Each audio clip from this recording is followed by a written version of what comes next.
Southeast Texas Weekly, brought to you by the Modern Vein Surgery Institute at Privity Clinic for Surgical Care. Welcome back to Southeast Texas Weekly. I'm Kevin Steele. You're here for the political version of Weekly. We're very much appreciative that you joined us this morning and want to go into some of these big issues in the world of politics that keep you all talking at the coffee shops and all around Southeast Texas. Later in this broadcast, we'll be talking with Dr. Brian Babin, a congressman or a candidate for congressman for the 36th Congressional District.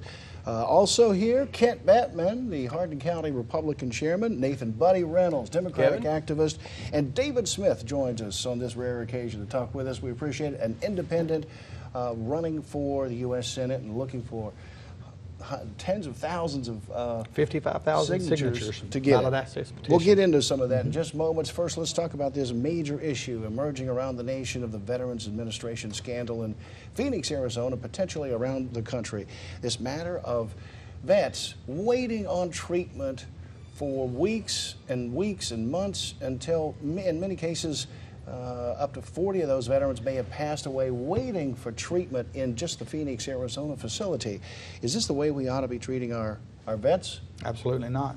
Not how we should be doing this. The president has opened the door that he might consider dismissing the Department of VA Secretary Eric Shinseki, but he's not done so yet. He also spoke in sort of praiseworthy tones about Shinseki just the other day. Should this president be quicker to react to these situations and fire cabinet heads that may be in some ways being proven to have had failed records?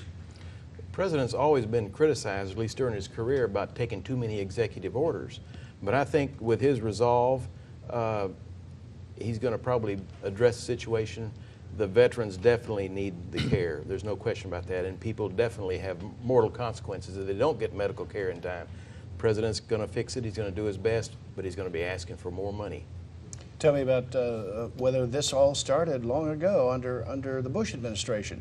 That's the assessment of Nancy Pelosi, Congresswoman The only Nancy Pelosi. in politics is it okay to say you knew about a mistake for longer.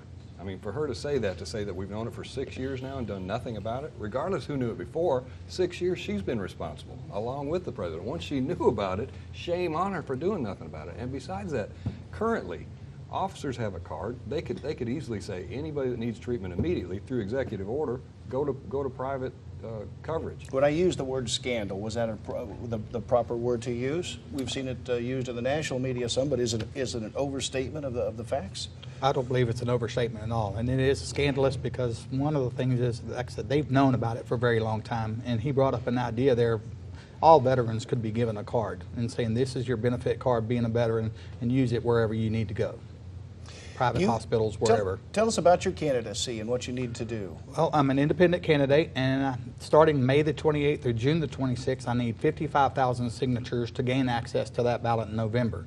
And to do that, that's going to take a lot of boots on the ground, a lot of help. And if everybody on my campaign page right now were to help out with this, each one person could get 65 to 70 signatures per person if everybody would get in gear and help out. Why your candidacy? Why not the existing candidates who've already expressed interest in the United States Senate?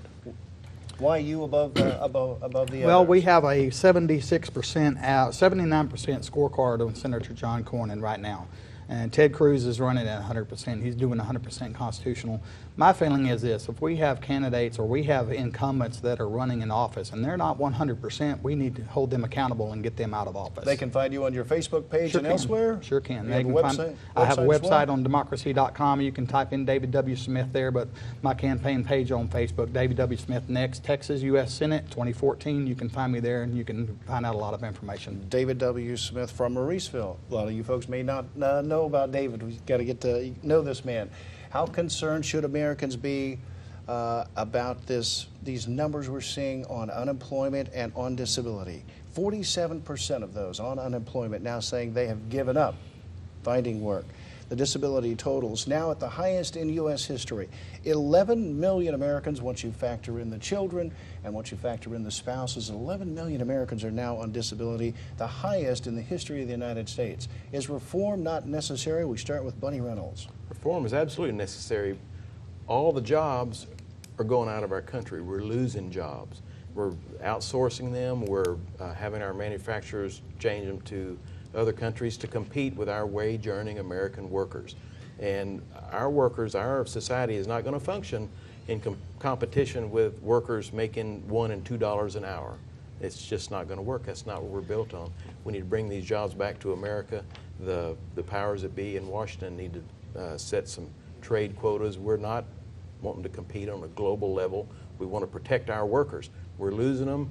That's why the people are on unemployment. There aren't the jobs out there. I have less than a minute. When we look at 47% of the unemployed saying they've given up finding work, was this what the founders intended? Is this what the programs, even as far as FDR, is this what was intended? No, it's crazy. But yeah, the total number of jobs today is not what it was during the Bush administration. To have fewer jobs 6 years later when the population's grown is inexcusable.